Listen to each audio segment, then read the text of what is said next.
So welcome everyone to our 11th Nonprofit Leadership Roundtable. As Tommy said, we are still coming up with a name that will have a somewhat fun-sounding acronym. We've had some good suggestions, so we're all ears.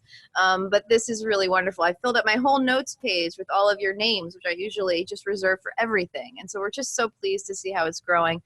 I'm not too surprised because having, worked my entire career in the nonprofit sector, this is what I would do constantly. And if I heard about events like this, I would be there as well because it's all about connecting. It's all about partnerships. And of course, this topic came from you all. So please fill out your evaluations and let us know, what we can talk about in the future to really serve your organizations in the best way we can. That's why we're here. And that's the essence of my friend Ken here. How many of you have been to the Imagine Awards in this room? Not enough. So I have to start out by just saying that, Ken's company, Cerini and Associates, has committed itself to serving the nonprofit sector. And when I heard that the Imagine Awards was like the Academy Awards of nonprofits, I said, what are you talking about? What does that even mean? And then I attended the event. And I saw, the great work and the videos that every organization who is honored receives, and just the great networking and bringing together of the community and how dedicated Ken is to the sector. And so Frank and I have been just so lucky to have been partnering with Ken pretty much from the very first months of our business starting 3 years ago. And it's been absolutely wonderful to be able to serve so many nonprofits in partnership with Ken. Thank you. So we've been wanting to get Ken to the table. Ken's very busy, so this is my Ask Me Anything moment with Ken. If anybody follows Reddit, the Ask Me Anything blogs that they post all the time. Do you listen to those, Ken? No, I don't. Sorry. It's AMA. It's one of those, you can ask someone anything. And today, since our topic is strategic partnerships and so on, no one better than Ken. Well, I'm interested in A, B, and C. I'd like to learn about all three of them. That's what I'd like to learn about today. Well, if you guys can share, please. I found it interesting that C wasn't chosen. Twice. Only twice. Right. And, I think it's just because we're all so stretched and we're all at such capacity. And to even consider going down the path of a merger and acquisition requires resources, requires extreme due diligence. But I think it's something that we all should be aware of. And so we're still going to talk about it today because I don't think it's talked about enough. And I think there are so many like-minded organizations that can benefit from partnerships in so many different ways. And an acquisition is a wonderful opportunity for growth for both businesses and nonprofits. And so we really want to shine a light on that in this session today as well. But let's start with Ken. So Ken, tell us your story. I think everybody knows you, but I think you've told me before that you started Cerini and Associates in your garage. And then how did you end up focusing on the nonprofit sector? I did. I started Cerini and Associates in my garage 26 years ago. We had a detached garage that we built into an office space. And when I first left school, I wasn't thinking that I'd be a nonprofit specialist or that I'd be working in the nonprofit world. I took a job and spent 7 years at Ernst & Young. And one of the things that I learned at Ernst & Young, working with public companies, private companies, and healthcare providers, most of which were hospitals and nonprofit organizations, I actually liked the nonprofit organizations much more. There was a genuine need for services. They actually listened and liked the advice that people gave, as opposed to the fact when you were working with the for-profit, and especially some of the publicly traded companies, where I kind of felt like I was a necessary evil, as opposed to being a resource.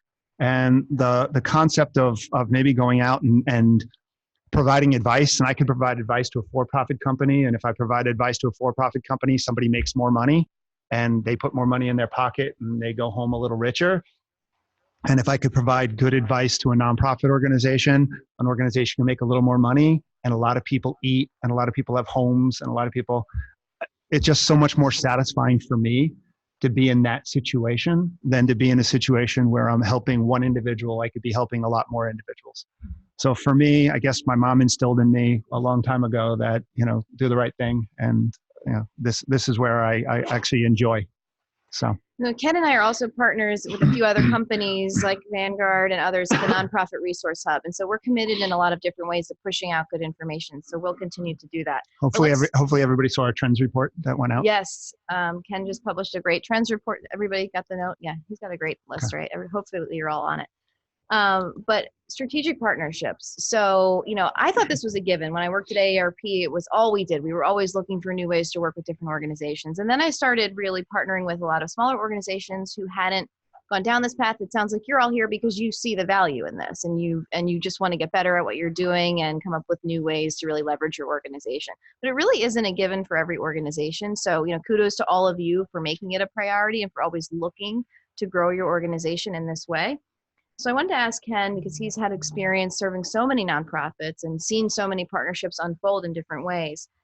What would you say are some best practices in identifying a strategic partner? How do you approach kind of that process? I would guess it would start with some of your organization's goals and what you're looking to achieve, but these things kind of unfold in interesting ways sometimes, I think. I think when you're talking about kind of the best practices in terms of how are you going to partner, I think it really comes down to what are you trying to achieve? So what is it that you're looking to do? Because from a partnership perspective, you can partner with nonprofit organizations, you can partner with for-profit organizations, you can partner with government. So there are many paths that you can go down in terms of how you're going to partner. And when you're looking at, what that partnership is going to look like, what is it that you're trying to accomplish? So are you trying to expand your mission? Are you trying to create a broader base of individuals that you're serving? Are you trying to pull in resources? So there's many different things that you could be looking at in terms of why you're trying to do this. So once you understand why or what you're trying to accomplish, then the partnership becomes a lot easier, because then you can pinpoint who you're going to go and talk to. For instance, if you're looking to, we'll use the diaper, Allied Diaper. I mean, if you're looking to partner from a diaper perspective, what are you trying to do? Okay, am I trying to just push diapers out into the field? Am I looking for another revenue stream for my organization? Is someone going to fund the diapers? So you have to ask yourself all of those types of questions. And then once you understand, okay, no, I'm getting the diapers in, I'm not looking for anybody to pay for the diapers. All right, so now it's which of the organizations, where's the low income areas, which of the organizations am I going after, and then do a bunch of research. Things like, Mama's House out there, is a great organization for you to kind of connect with. And so, and then talk to people in the industry. There are a lot of different trade associations that you can belong to. You've got the Health and Welfare Council of Long Island. You've got so many different trade associations, the Interagency Council if you're working with the DD population or the education population. So, kind of get involved in some of those trade associations where you can meet other people. Rooms like this, where you can get into a room like this, or the Imagine Awards, or any place where nonprofit organizations congregate, take that as an opportunity to network. I find that a lot of organizations are focused on networking with the business community to try to bring in money. But again, if that's what your goal is, then that's great. But a lot of times with these collaborations that you're looking to do, the collaboration is going to be with another nonprofit organization. So you also have to take the time from a development and growth perspective to kind of collaborate with the nonprofit sector. Mm-hmm. So I think a lot of us have something in our minds when we think of partnerships and what that looks like. So some are very formal, some require a legal agreement, some are the shake of a hand and we're going to exchange or some sort of barter system. So I just wanted to ask Ken to kind of go through this kind of continuum of what those partnerships look like so that we can all kind of be aware of the different ways we can approach organizations, and also approaching other potential partners with also knowing what our value is, what our organization brings to the table. And sometimes it's resources, but sometimes it's visibility. Sometimes it's, changing the perception of your organization by being aligned with another group. And so there's this really big range, and I guess the M&A piece would be all the way at the right here if we talk about actually acquiring an organization. But leading up to that, there's so many different ways that organizations can come together. I would say I kind of put things into 4 buckets. I mean, you've got your casual association, which is, I think, the most common. Other organizations, what they do. You have a casual affiliation. Sometimes you refer people to them. They're a colleague that you work with. You can go to them. They provide you with supplies or whatever. It's kind of a casual thing. There's no formal agreements in place. I think that's probably the most typical thing that you find. Then I think you go into joint services. And anytime you get into a place where you're going to be providing any type of joint services, I recommend that there be some sort of legal document in play, because it's really important to understand responsibilities, who's responsible for what within that joint service agreement. So a joint service could be where two organizations come together and they say, okay, we're going to either develop a program together, and our responsibility under this program is X and your responsibility under the program is Y. It could be a linkage agreement where there's a continuum of services. So I'm going to provide services from A to B, and then once I get to B, you're going to provide services from B to C. But anytime you're dealing with one of these joint service arrangements, there really should be a contract in place. It becomes more legal. Third type would be shared services. A lot of that comes in the form of back office responsibilities. An organization that's done a good job of that is an organization like Free. If any of you guys know Free, Free has affiliated with a bunch of different organizations where they provide the full back office responsibilities for those offices. So they'll provide the accounting, they'll provide the IT, they'll provide even executive director and executive management type services for those organizations. So those organizations can really focus on the programmatic aspects of what they do. They have their own boards. They're still independent organizations, quasi-independent organizations. But that would be a third one. And then the final one would be that formal merger acquisition. I'm going to actually cross out the word acquisition and we're going to call it merger. And the reason I'm going to cross out the word acquisition, in the world of nonprofit, there really is no such thing as an acquisition. No one owns a nonprofit organization. So acquisition is kind of a business term as opposed to a nonprofit term. So really it's a merger. And mergers are much more formal. There's a lot more steps you have to jump through and a lot more hoops you have to jump through. One thing I do want to say, how many of you guys in here are baseball fans? A few of you. Sorry, not enough. One of the things that happens in July of every year is you reach the trade deadline in baseball. And teams are trying to decide, are they going to make a playoff push to make it to the playoffs, or are they pretty much feel like they're out of the playoffs? Believe me, there's a reason behind this. So if they're going to make a playoff push, they go out and they acquire talent. And if they're going to not make a playoff push, they sell off talent and bring in prospects for future years. The reason I bring that up is every team goes through that thought process and every team goes through that conversation around July of each year. Are we a buyer or a seller? I firmly believe that every nonprofit organization at some point in time in their life cycle should also be going through that conversation at the board level, and that should be something that's discussed at the board level through strategic planning and everything else. Am I a buyer or am I a seller? I've seen too many organizations that held on with their fingertips too long, and they kind of got to a point where they could no longer be a buyer or a seller. They were just history. And that's not really where organizations should be. So organizations really need to kind of look at themselves on a regular basis and say, where are we in our life cycle? Where are we in terms of our ability to provide services? And if you think about actually I was just getting into that groove. It's okay. If you think about from an organization perspective, there's a lot more outside pressure today in terms of organizations and what forcing organizations to think more about this whole collaboration and partnership sort of thing. I mean, you got limitations on administrative spending that's happening right now in the marketplace through EO 38. Anybody who's in the OPWD world or the OASS world, there's some new regulations that just got pushed out that said you can't spend more than 15%. There's competition for resources. How many of you guys are out there hitting the same people for money? So there's all this competition. There seems to be less money in the field and more organizations asking, because as government has backed out of funding, organizations have had to kind of step in and get into the fundraising world that they've never been in before. You've got movement to managed care. So anybody who's in that managed care world, there's an expectation that there's going to be some mergers that are happening within your industry, because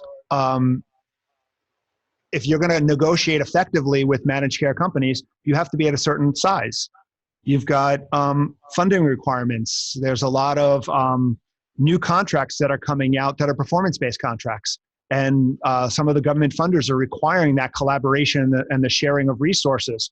They're requiring a broader base of services that are provided that maybe your organization doesn't do on its own, and it's going to kind of force you to partner with someone else.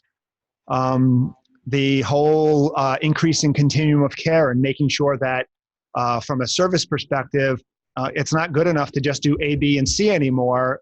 Especially in the managed care world, they're expecting A through F to be provided. And if you can't provide A through F, you're not really needed within the continuum.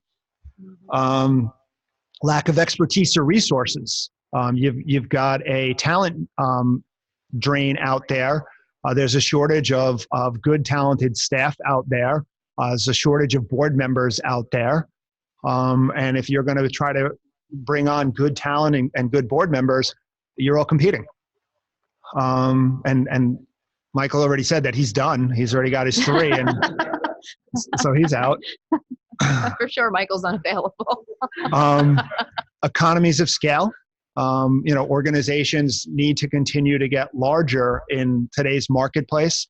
A lot of the funding sources have made it pretty clear that they expect mergers to take place and the field to shrink because they don't want to be paying for the extra layers of administrative costs. So they really want to ensure that those administrative costs are handled. Better horizontal and vertical integration. We talked a little bit about that. Sharing of common services, which we talked a little bit about. And then again, a shrinking rate structure. No one's paying what they used to pay. So there's going to be some level of fallout that happens within this marketplace. I'm sorry to say that, but it's just the nature of the beast. There's going to be fallout. And you really want to approach the marketplace from a position of strength and not from a position of weakness. There's an organization that recently had a situation. Anybody who works in the OPWD world, Medicaid Service Coordination used to be one of the places within the OPWD world where you could actually make money. They got rid of it. It no longer exists because if you can make money, they don't like it. So yeah, anybody who was big in MSC and generated a lot of revenue from Medicaid Service Coordination, and now they're seeing that revenue is gone. You got to start looking at your operations and saying, what are we going to replace it with? And if there's nothing that we're going to replace it with, and now we're going to go into a series of rate burn, where we're going to be eating up our resources, you really got to start thinking now, am I a seller? And I'm sorry to say that, but you really got to start thinking, am I a seller? So it really is, and it's something that organizations really need to start looking at. And I know that only 2 people said they were interested in merger and acquisition, and I'm not trying to kind of force people down that merger and acquisition path. But again, it's something that should come up in strategic planning. It's something that should be discussed at board meetings in terms of really just understanding, what do my operations look like? Where am I going from an organization perspective? Am I strong enough to make it on my own? Would we be more effective, and could we provide better service if we came together with another organization? And the results could be tremendous by bringing several organizations together. Sorry, wow. I know that was a long Ken only covered about 50 different topics during that answer, which was so valuable. Thank you, Ken. It's interesting. I have mixed feelings when business people say, well, nonprofits really need to look toward, coordinating efforts because, Frank and I recently worked with a fellow consultant who said, no one's telling small businesses they have to, coordinate and get together and do all of this. And I find it to be it's really not fair. It's unfortunately kind of based on all the regulations, the expectations, and really what we all sign up for when we take grants, particularly from government, that we kind of have to really evaluate. So, but I think, again, I was going to say, I think the difference is in the small business world, first of all, a lot of small businesses fail. I mean, that's just the nature of the beast. So a lot of small businesses fail. The goal here is that we really don't want nonprofit organizations to fail. So organizations on the small business side that can't make it kind of go out of business. Organizations on the nonprofit side, again, some of them go out of business too. But the reality is, if I've got a great service and I'm providing great things for the community, you want that service to continue. And if you can keep that as part of a program of another organization, that's great. I mean, one of the things that we find out there is that even today, so many organizations or people say, I want to start up a nonprofit organization. We get a lot of people come to us and say, I want to set up a nonprofit organization. And I ask them what they're looking to do, what they're looking to accomplish. And then I give them about 10 organizations that do what they want to do already. And I say, instead of starting up a new organization, why don't you become part of or work with one of these other organizations? Because we don't need more competition. We don't need more organizations popping out there with repetitive type services. So the goal really is, there are a lot of organizations out there that really fit well together. And if you can find ways to strategic partner or merge or whatever, I mean, I think the more that we can get those synergies working together, the better off the whole sector is going to be. Absolutely. And I think we get that a lot at these meetings. We hear, oh, you do that as well. I'm also working on that, but in a slightly different way. So how can we kind of coordinate? That's really what we want to do with these sessions. And so you talked about trade associations. I know I've been on many coalitions as well, those types of groups. Do you have other advice on how to kind of get a sense of what the lay of the land is for your organization in terms of the like-minded mission kind of collaboration? Because that's one sort of strategy. I think, when you're looking at how you can go about it, obviously the coalitions are the best. And those are the best because you already have a room of people who are doing what you do. So if you're looking to collaborate with other people that are within your specific small, people say, oh, the nonprofit sector. Well, nobody ever says the for-profit sector. Hey, where do you work? I work in the for-profit sector. No, so I don't really look at, you have to kind of think about what part of that nonprofit sector you're in. So, when you think about, that nonprofit sector, there's so many trade associations. One thing I would suggest is, if you're not already part of it, get involved in trade associations. But then also some of the umbrella organizations, you've got, AFP, Association of Fundraising Professionals. I know that's a development organization, but I get to meet a lot of good people within those organizations. And I think in today's environment, I think development people have a good grasp on what's happening from a collaboration perspective anyway. And I think they need to have that good grasp, because everybody needs to think more strategically today than they ever have before. They have to think more creatively than they've had to in the past. It's not about raising money, it's raising awareness, it's raising contacts, it's raising all of those things. So I think that's part of it too, is those types of organizations. There's so much information online that you can do a tremendous level of research today and find organizations and find out what organizations do. A lot of times, when you think about it, you hear about these organizations like EOC or EAC or some other alphabet soup of letters there. But do you really understand the breadth of everything they do? So some of it may be, hey, I know that organization. Do you really? So part of it is also going back and looking at some of these bigger organizations and say, okay, what do they do? What are all of their different programs?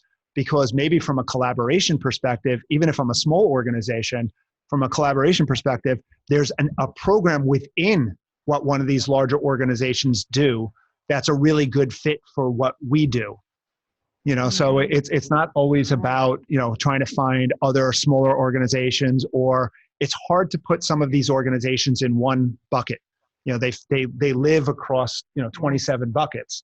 So, again, you may align well with them on one or two of the programs that they do. And it's something, again, you should be looking at and talking to. So again, from a collaboration or partnership or whatever, look at some of the larger organizations. The other hard part about it is here on Long Island, I don't know, if you ask somebody, you'll get different numbers. Last I heard, there's maybe 3,500 nonprofit organizations. At least that's the lie I always tell. I don't know what you keep saying it. I don't know. Yeah, I've convinced myself there are 3,500 nonprofits on Long Island. How many there really are, I'm not exactly sure. And if you go to New York City, I'm sure there's probably 3 times that. 35,000? 35,000. So 10 times that. 600,000 employees, $33.6 billion. Tommy, I actually just thought you were a pretty face, but you actually have knowledge too. For the folks on the webinar, Tommy's talking about how great he looks, and also that there are 35,000 nonprofits in New York City.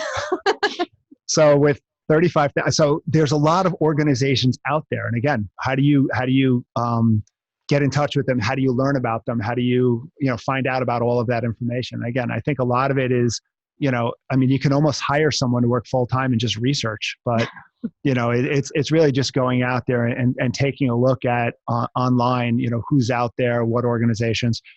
You can reach out to, not just nonprofit organizations, but people who work within the sector. We probably have a database of about 6,000 nonprofit organizations. Nowhere near the 35,000 that's out there in the city, but we probably have a database of about 5,000 or 6,000. So we're more than happy to share information with people, and I'm sure Christina and Tommy would be willing to do the same. So any way that we can help, we'd be happy to. So I think the more these types of conversations take place, the more these types of discussions take place, the more you're going to find that there's a lot more organizations that you can work closely with than you realize. Mm-hmm.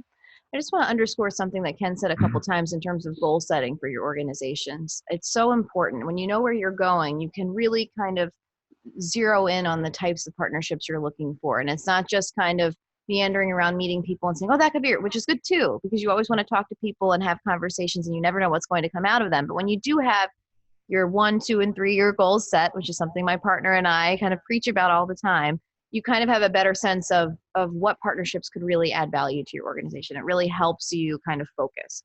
So I always say, and I think we all know this from marketing just across the board, we remember stories, right? You may come here and unfortunately not remember Ken's wonderfully eloquent answer about all the different It's the bright shirt. That's what they'll remember. And by the way, we're committed to following up with notes from each session. All of your contact information will be shared with everyone here unless you tell us not to. So you'll get an email from us with that information. And also, I've got my eye on my clock here because I really want to stop this formal Q&A at about 10:10 so that we have the last 20 minutes for questions from you all. I'm sure you're thinking of things, and if you have the question, I'm sure somebody else does as well. But since we remember stories, I wanted to ask Ken to share some examples of partnerships that he sees. And when you talk about kind of unlikely, collaborations, I don't know if you want to mention what. Well, we have A, B, and C, and I'm going to cover all A, 3. B, and C. Okay, take it away. So, and sorry, Amy, to put you on the spot here, but I'm gonna use you in a couple of the examples. So, Amy is with Book Fairies, and Book Fairies is an organization that provides, as she mentioned, books to children and adults that don't have access to books or might not have access to books. And I think Tommy mentioned it also, but from a Book Fairies perspective, on the adult side, Amy focuses a lot of attention on working with some of the shelters and Interfaith Nutrition Network and some of those. So she's collaborated with them to not only where individuals have a need for food, she can bring them books. She's collaborated with some of the prison systems where she's been able to bring books to the prison system and everything else. So she's going out there and looking for where is there a void of books, and she's pushing the books to where there's a void. So again, I think that's, looking at it from a strategic partnership from a nonprofit to nonprofit perspective. I just want to jump in. Amy's newsletter, I don't know if any of you receive it. She keeps a tally of all the organizations that they work with. It's in the hundreds. And it is so impressive for a younger organization to approach their growth in that way. And I think it's kind of uncommon, unfortunately. So we can all learn from just the way that she has her eyes wide open to all of the opportunities to really grow her organization. And I think Ken will talk more about how she sees this kind of in so many different ways beyond just all of the nonprofit partnerships she has. Yeah, and then another, and I mentioned it before, Free also does a great job in terms of bringing in organizations. They're more of I don't want to say they're the merger component, because it's really not a formal merger where they pull the organization in. I'll give you an example of a formal merger later, but they provide a lot of the back office function. I think you're going to see more and more of that happening down the road as organizations don't have as rules and regulations get more complex and organizations don't know what they don't know, and there's going to be a need for more of that back office functionality. Going to the public-private partnership, I'm going to use Amy again from that perspective. Amy is pretty smart on how she approaches certain things. So Amy handed me a book. She has the book there. Hold it up. Right. Best book ever. Highly recommended. Purpose Incorporated. It's by John Wood, who founded Room to Read. So Purpose Incorporated is the book. And Amy handed me that book knowing, first of all, she had pre-identified us as a potential partner for her organization, knowing that our firm, education is extremely important to us. It's what we preach on a regular basis, that, we are here to educate the nonprofit sector. We're here to educate. So she identified us as a partner. So she handed me the book and told me to go ahead and read this book. She said that I might find it very interesting in terms of working with the nonprofit sector, knowing that after I was done reading the book, what happened would actually happen. So I read the book, got through the book, and I said, this is really an awesome idea. It's all about the nonprofit and for-profit organizations partnering together, coming up with ways to work strategically. And I've preached in some of people have heard me talk in the past, a lot of organizations have golf outings, right? And when they have these golf outings, they say, hey, who wants to take a $10,000 sponsorship at my golf outing? I don't golf. I hate the game. I think it's a waste of space. I think it's a waste of time. So for me, yeah, I'll take a T sign because I have to, but I'm not going to take a $10,000 sponsorship. So I've always said, what you need to do is you need to sit down with organizations and with your business partners, and find out what makes them tick, and find out how you can partner effectively with them, so that at the end of the day, you're in a situation where they're getting something from the relationship and you're getting something from the relationship, which is exactly what the book is about. So her having heard me say this, her knowing that I'm into education, she handed me the book, and now She reeled you right in. I knew it was happening. It wasn't that I didn't know it was happening. He says that now. I knew it was happening. So we're in a situation now where we have a partnership.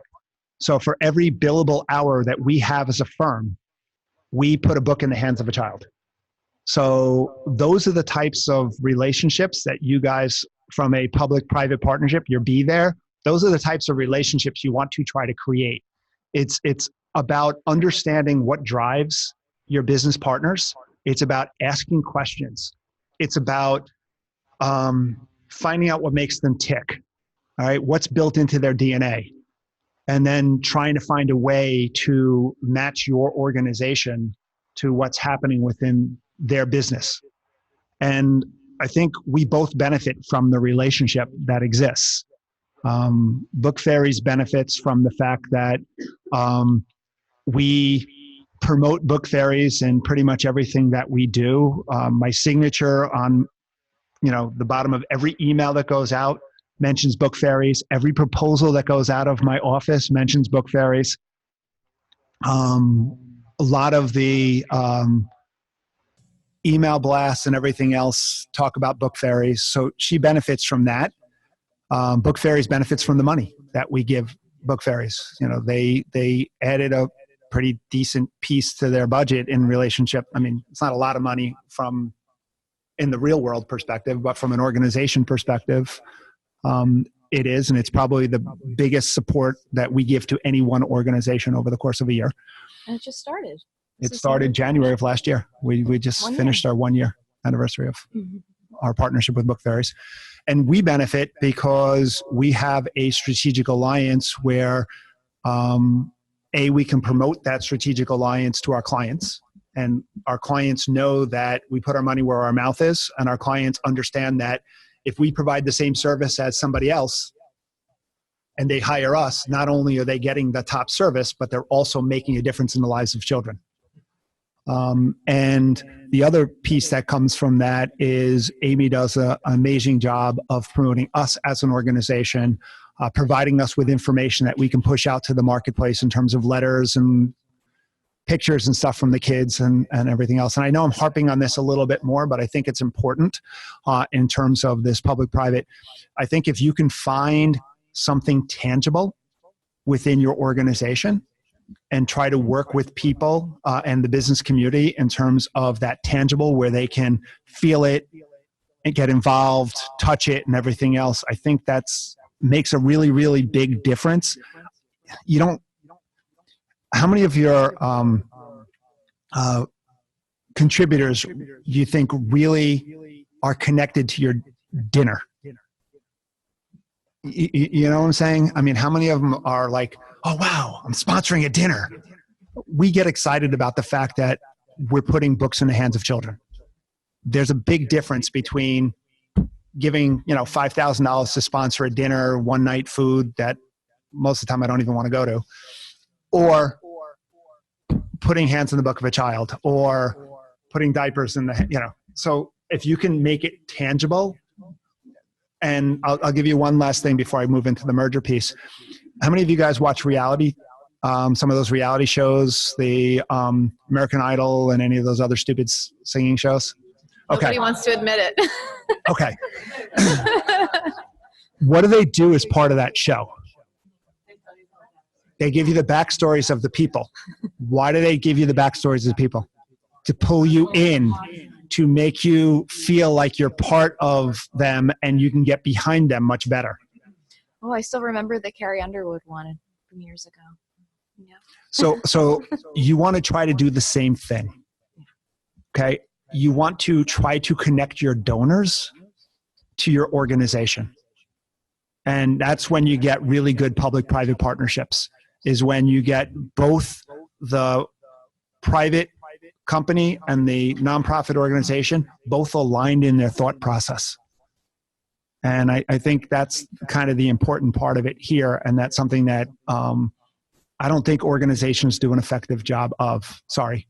I want to add that this could sound overwhelming to a lot of organizations with limited staffs, but keep in mind when you find the right partner, Ken has people on his team that take ownership of this and make sure this partnership is followed through on. So if you find the right partner, you can formalize an amazing relationship that works for you.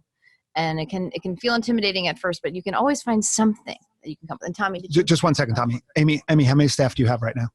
Well, before the one that just got hired. 1.5. There you So you're talking 1.5. So we're not talking a very, very large organization. So this works. Thousands, but 1.5 to make this kind of thing work. One of the things that Ken had said, which really kind of impacted me, is that his organization needed to feel that they were a piece of something. And so you could take, let's say, $5,000 and take that $5,000 and put it toward one dinner, and the employees really get no benefit out of that, and they don't feel aligned or part of the mission, so they don't push the mission. And you could do that once a year, or you could take that same $5,000, spread it out across the entire year, and the employees are now a part of that mission as well, and they live it and breathe it every day. And that makes it more impactful because the employees want to feel like they're working towards something good as well. So this book really talks about how to sell it to an organization. Well, one of the things that we also did is we brought Amy in during our staff meeting so Amy could talk to our staff and explain what's happening, where the money's going, the impact that it's having on the kids. Again, to give that backstory to all of the staff so they all feel like they're part of something. Mm-hmm. Tommy, you had a question? We did an event, a handful of us in the group, maybe last year about this time, out of Melville. And I said to you, Ken, I said, it's not really supposed to be quid pro quo, right? And you go, no, Tommy, actually, it is supposed to be quid pro quo. Because I thought, well, look, we're the big, wealthy, for-profit organizations, we're just supposed to write checks. And you corrected me and said, no, there has to be value for both parties. So what I'm hearing is it's a mindset, it's a paradigm shift that you have to look at this as okay, maybe it's a little more work, maybe I need to do more research, but now with an alliance that you guys, as an example, have established, it's ingrained in the DNA of Cerini Associates, right? It's what your people talk about. In fact, it's been, I chuckle that you've been in the staff meetings, but that's appropriate. That's like exactly what should happen. But gone, I guess, are the days, like you say, $10,000 to put my company's name up on a banner, because what did I get out of that? Maybe write off, but where was the opportunity for me to maybe increase my business? So to summarize, so Tommy's talking about the fact that there's a need for quid pro quo where the for-profit and the nonprofit both benefit. And again, I think that's right. I think they're businesses are more interested today in terms of if they're going to make a difference and there's going to be social impact involved, they want to know what that impact is going to be. They want to be involved in that impact, and they want there to be some level of benefit. And when we talk about level of benefit, it doesn't necessarily mean increased sales. It could mean increased sales in terms of, like, again, we put in the proposal, as I said, that we have this partnership, which is a differentiating factor for us, but it's also attracting staff.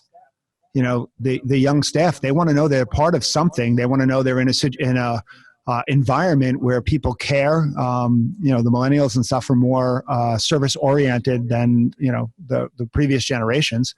So if you can provide your staff an environment where they feel that you're making a difference and they feel that they're making a difference in terms of being there, it's going to have a profound impact too. That's a built-in talking point for any nonprofit organization to approach a business. Mm-hmm. You know, the perception really does matter, and it's more than just perception now for this new generation that's considering where to contribute and how to spend their time volunteering. And even in some of the other public-private partnerships, how many of you guys like Ben & Jerry's ice cream? How many of you are big fans of the fudge brownie, Ben & Jerry's fudge brownie? You know, all the brownies that are in the fudge brownie ice cream are made by a nonprofit organization, right? Greystone Bakery. Yeah. So, I mean, there's a lot more of that now happening too, in terms of organizations who are out there developing business structures and then working with the for-profit community in terms of business structures. Mm-hmm. So, go ahead. Awesome. So to reiterate, for the people who are listening to the webinar, Heather Edwards from the Allied Foundation is mentioning that she is part of a coalition specifically around breastfeeding, where there's the value add and inserting their coalition efforts into the corporate sector, into specifically areas of HR and other parts of different companies. And so it's opening them up to a variety of different ways to leverage their mission. Now let's talk about I was just going to say one last thing, mergers. Yeah. Yep. How many of you guys have heard of the Safe Center? So if you want to talk about a merger that was done effectively and done well, Safe Center is the Nassau County Coalition Against Domestic Violence and the Coalition Against Child Abuse and Neglect. The two organizations were two pretty much similar sized organizations who came together. They started off the relationship in a rental relationship, sharing space, because they felt that there really wasn't any other places where you had domestic violence and child abuse together. And they picked a space that they were able to work with the Nassau County Police. So it was an ideal space. And from that, the two organizations came together and formed the Safe Center, which was a kind of a model of this type of affiliation. Two boards, two nonprofit organizations, two executive directors coming together. They had to deal with cultural issues. They had to deal with a bunch of different issues. And at the end of the day, you now have an organization that, brought two great Long Island organizations together to form one even better organization. And I think some of that comes down to, having the ability to pick your partners. And again, I think that's where, that whole concept of that strategic thinking and the board going back and saying, okay, if we do decide we want to merge, what do we want our partner to look like? Who do we want our partner to be? And again, having to do that from a position of strength. The reason that there are newsletters on the table, the NFP Advisor, there's an article that we did on the Safe Center in that newsletter. It's an older version of our newsletter, but there's an article that talks about that merger between those two organizations to create the Safe Center, and an interview with the executive director that made it happen. So we just brought it so we can kind of provide a little insight, deeper insight, without me having to spend 20 minutes talking about it. Just so before we move into questions, just one more quick thing. I'm just wondering if this due diligence process can be quite time consuming when you're looking for a merger. Do you have a couple quick tips that you could throw out to the group that if you are considering growth in this way for your organization, what tips would you have in approaching that sort of process of identification of an organization that you could merge with? I think you need to look at a couple things. You need to look at culture. I think that's probably one of the most important things, is understanding the culture of the organization that you're going to merge with. I think the biggest thing that breaks up mergers is culture. You have two organizations that don't have the same thought process, don't have the same culture, and that falls apart. So culture is clearly one of the big things. I think it's important to understand the role that your staff are going to play and what the benefits and everything look like. Because again, if I bring organization A and organization B together, and I've got two executive directors both with high egos, or boards with high egos, it's not going to come together. It's just not going to happen. So that's important. I think you need to look at, like any relationship, when you get married, the two people coming together in a marriage, 1 + 1 should not equal 2. 1 + 1 should equal 3 or 4 or something more than that. I think the same thing happens when you got two organizations coming together in a marriage. I think 1 + 1 has to equal more than 2. So if you're not going to be in a situation where there's going to be real benefit derived, and I think you need to go through that process to understand what that benefit is. Is it a benefit in terms of the continuum of service that's going to be provided? Is the benefit going to be a shrinkage of cost? Is the benefit going to be the ability to provide more service? What is the benefit, and what are you trying to accomplish? I think you have to look at, and maybe when you talk about merger or acquisition, maybe we can use the word acquisition, even though it's not really it's a misnomer, but maybe there's a larger organization that's looking to take on a smaller organization. And when you're looking at that, those strategic placements or those strategic mergers of the smaller organizations, again, it's looking at what services do we provide, what services do we need within our organization. So if I look at having an organization that does A, B, and C, and then I've been looking at it and say, well, yeah, but there's all of these ancillary things that fit into our mission that might be good for us to be doing also. We can start up our own program that does that, but there's costs associated with starting up a program, or maybe we could take over a small program that does that and then have the ability to reach out. So I think you have to have board buy-in. You have to go through the process of identifying what your needs are. You have to identify who out in the marketplace will fit those needs. You have to look at the culture of who you're looking to bring on and see if that culture is a good fit and whether they'll fit well into your organization. You have to understand the impact it's going to have on contracts, grants, funding, and everything else, because I may not be able to transfer contracts. And if I can't transfer government contracts, it may not be worth bringing that organization on either. So you got to look at those types of things. And then you have to understand at the end of the day, especially if I'm the smaller organization coming in, maybe there needs to be a way that I can unwind this if it doesn't work out. I don't know if you always want to go into something thinking, hey, if this doesn't work out, I want to be able to unwind it. But I think there needs to be a way that, after a set period of time, if it doesn't work, there's a way to kind of pull the string and kind of parachute out. Mm-hmm. So. Great tips. All right, so we're at 10:17. Sorry, a couple minutes behind my target of 10:10. That was Tommy. He just I can blame Tommy for that. He's not in the room, so we can say whatever we want. So questions, yes. Beth first. So the question was that the organization does a lot of work in schools. How do you break the barrier with schools? Schools are tough because they have budgets, they have set ways of doing things. But again, Amy is, sorry to keep picking on Amy, but Amy's done a good job of breaking into schools in terms of, I think it comes down to differentiating yourself, being able to articulate the program that you're bringing in, showing the value of what that program is, showing that I don't remember if there's a cost associated with your program to the school. So we're a BOCES registered program, so BOCES pays, school pays, BOCES pays us, and the school gets a percentage Back. So again, it's showing the school that there's a value associated with it. Some of it might have to be going through the PTA or something like that, where you've got those enhancement components that get taken place. Remember, school's very tough because you're working with the 2% budget cap, and they're talking about now even decreasing that 2% budget cap and making it smaller. So, working with the school, if there's an added price tag associated with it, it becomes a little difficult. So again, I think you need to look towards, there's school districts like South Huntington and stuff who have set up nonprofit arms. And maybe part of it is also approaching the school in a two-pronged way. Hey, let's set up a nonprofit organization within your school district to give you more resources to be able to pay, and then we can be covered under that nonprofit fundraising component of it. How many? What am I doing April 3rd? Where did you want me? Great example of an organization capitalizing on their moment to make Ken do something. I'm pretty easy. Just ask my wife.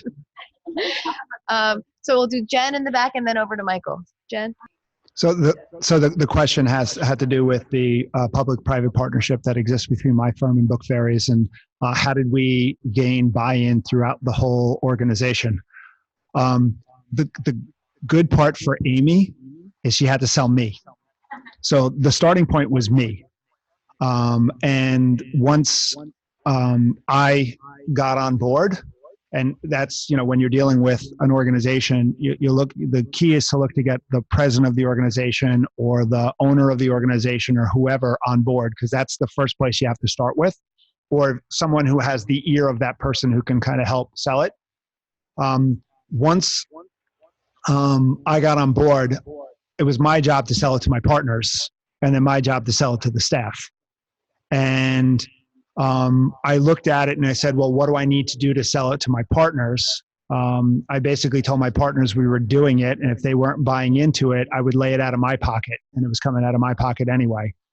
I'm the one who brings in all the business. So shouldn't say that. So they bought in. And then from a staff perspective, the best way to get the staff on board is we push it out through our internal newsletters. We talked about it a lot. We brought it up at staff meetings. We invited Amy in to the staff meeting so that she could bring reality to it. Amy's created a lot of good opportunities and a lot of visuals.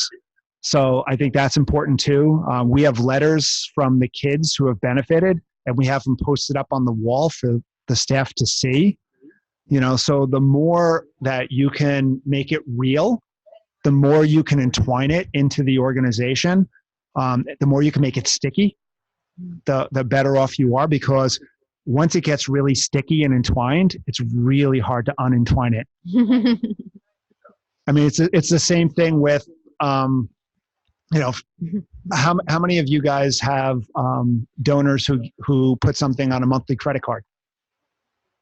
Okay, once they put it on that monthly credit card, they don't take it off the monthly credit card. It's like that gym membership that nobody uses.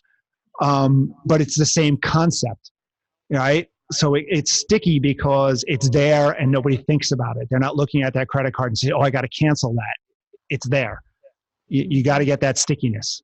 It's a great question, though, because not every leader of a company is Ken, right? And sometimes we as nonprofits are going to have to go in and say, look, here are the 5 ways you can create this culture of partnership with us, and here's our value, and have to really kind of be taking the lead on that. Whereas in this instance, I think you both had this in mind. You both had great ideas, and Ken was so passionate about this that he was able to drive it through, which is somewhat unique. I was going to say, but I think also, if you go back and look at some of the donors who have supported your organization, go back and look at some of the vendors that you're working with, go back and look at who you would traditionally go to from a fundraising perspective, and then approach them and find out what about your organization motivates them, what about your organization has kept them involved with your organization, what would they like to see more of within your organization, how can you do more to help promote them as a business and everything else. Start asking questions that nobody's ever asked them before,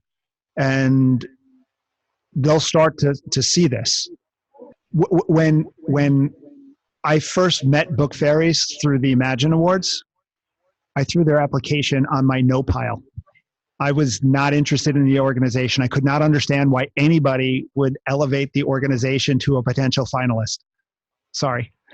And then, no, I'm serious. And then Amy invited me in to see her operations. And that's where I got to meet Amy, and I got to see who Amy was and the passion that existed behind Amy. And I got to see the organization, what the organization does. You know, so you gotta get people, you gotta draw those people in, you gotta pull them in, you gotta show them, you gotta, I was converted. I was not a, yeah. Well, and for those of us who think we cannot possibly make the time for one more meeting, look what came out of this meeting. Look what came out of Amy making the time, even though she was a one-woman show at the time, with relying on all volunteers. She brought Ken in. I want to go to Michael, and then you said there's 2 other questions over here. Okay, so I said Michael first.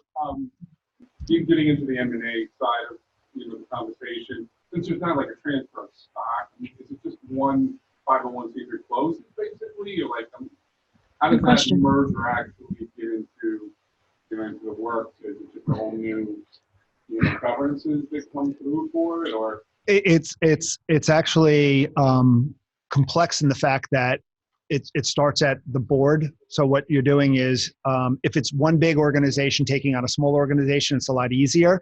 If it's 2 organizations like the Safe Center that came together, it's a little more complex, because now you've got to develop a board, you've got to develop a document that kind of brings things together.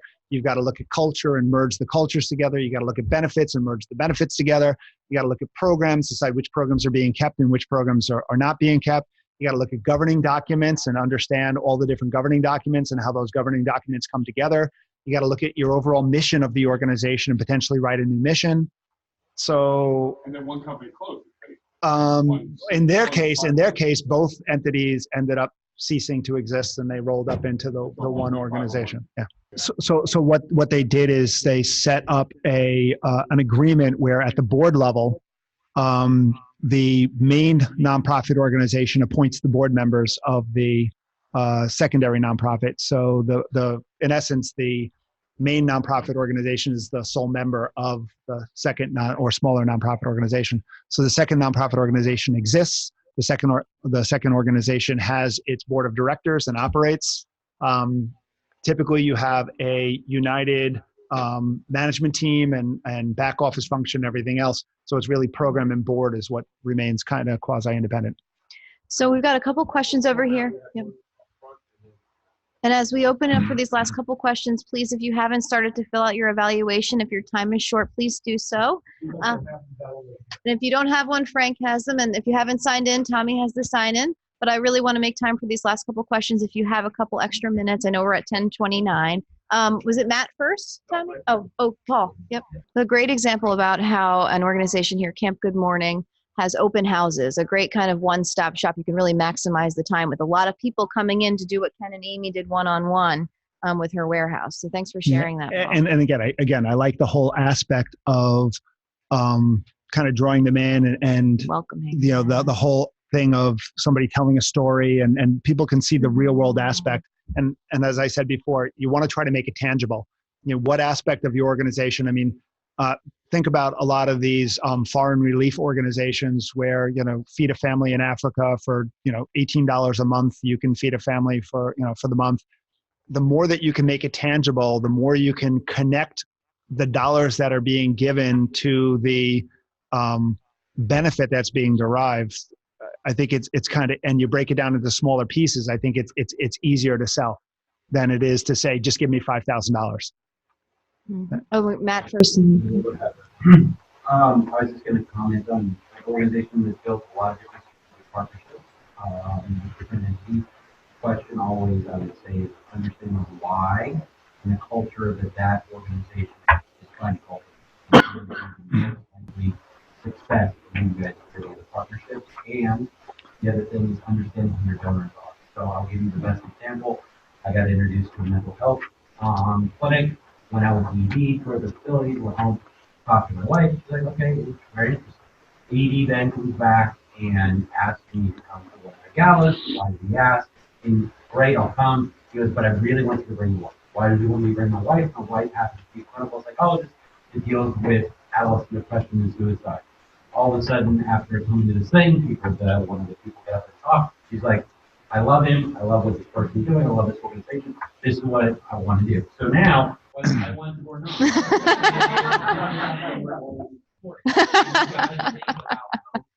when you're trying to create connections, it's not always necessarily the donor. It could be who the donor knows or who they're married.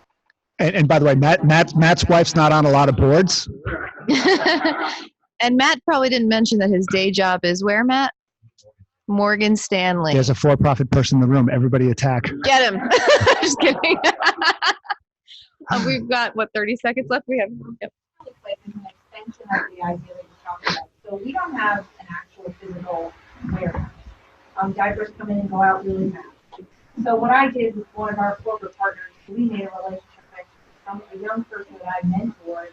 She then worked for a for-profit company. She brought me in order to make it tangible for them. When they made a diaper donation, we physically went to one of our agency partners right in a square area. It was actually the Joe Bryan Outreach Center in Wyandotte, and they actually got to see hands-on what their donations, where they are going, and they got a full report. So it's sort of like an extension of what we do, because we typically, as an organization, we help people, but not directly. So we then hand it off to the agency partners, and we're doing it again in another month with another organization who's doing a big collection. We're going to typically bring them to another one of our partners, SPO Family Services, so they can physically see and learn more about the agency and the people that they're after. Wonderful example. Not having space, but creating. Yep. Absolutely. And when you're looking for those public-private partnerships, and I'm drawing a blank on the name of the public company, but everybody knows Randy Dresner, right?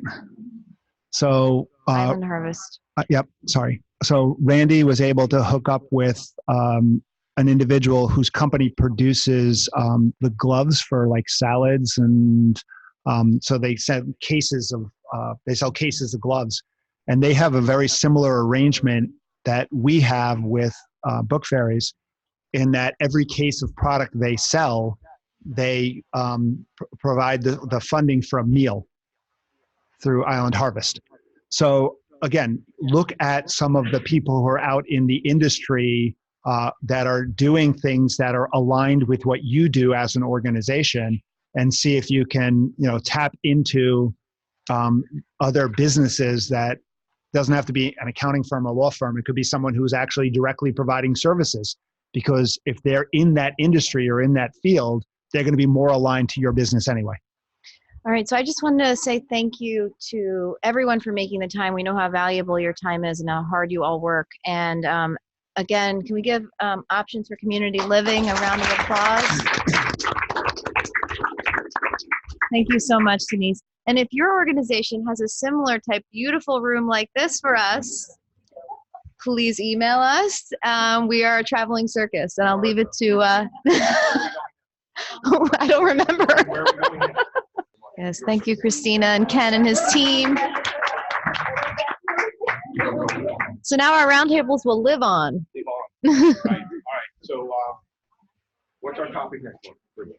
So our topic next month, I think it's in mid-February. We'll send you all the information. Dorian Stern is a development professional, and she's going to be talking about how to really leverage that relationship with your board of directors, how you can guide your staff, how you can develop those relationships and really make the most out of your board. Thanks, everybody.